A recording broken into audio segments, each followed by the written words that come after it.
Halo semuanya, selamat datang lagi di channel aku, Gen Tutorial. Untuk video kali ini aku bakal bahas bagaimana cara menambahkan motion graphic template ke dalam Adobe Premiere Pro secara massal. Jadi kita bakal tambahkan keseluruhan, tidak ditambahkan satu persatu. Bagaimana caranya? Untuk di sini yang harus kalian perhatikan adalah fill yang akan kalian tambahkan. Pastikan fillnya sudah berbentuk MOGRT guys ya.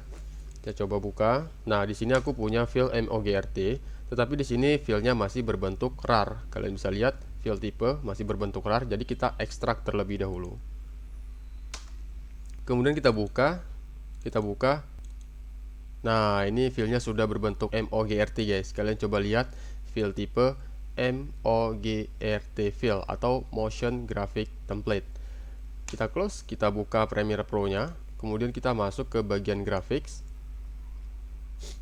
Nah, di sini kita pilih Recent. Nah, kita coba lihat ke bagian paling atas. Nah, di sini belum ada apa-apa ya guys ya. Langsung aja kita tambahkan, kita buka folder tadi yang sudah kita ekstrak. Kemudian kita buka lagi. Nah, ini adalah template yang akan kita tambahkan.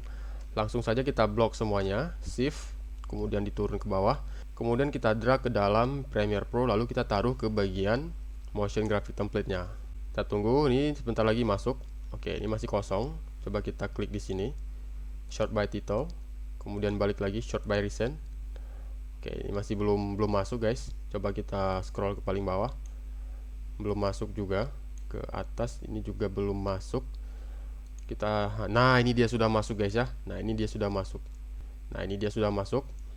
Ini adalah motion graphic template yang barusan saya tambahkan.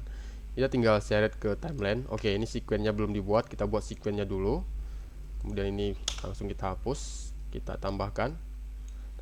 Oke. Nah, sekarang motion graphic template-nya sudah bisa digunakan dan ditambahkan ke dalam timeline. Nah, ini adalah motion graphic template untuk video subscribe. Kemudian di sini ada banyak guys ya. Ini saya tambahkan lagi. Jadi motion graphic template itu bisa dibarengi sama sound-nya juga ya. Nah, ini komputernya agak lemot guys ya. Jadi caranya sangat mudah sekali ya. Kalian nggak perlu copy file ke dalam project kalian gitu. Jadi cukup diinstal terlebih dahulu di perangkat kalian. Kemudian kalian langsung aja drag ke Premiere Pro kalian, lalu seret ke bagian Essential Graphics. Pastikan di sini kalian masuk di bagian Essential Graphics. Nah, di menunya ada di sini di atas. Terima kasih, semoga video ini bermanfaat. Jangan lupa klik like, subscribe, dan kasih komentar terkait video ini. Sampai jumpa di konten aku berikutnya.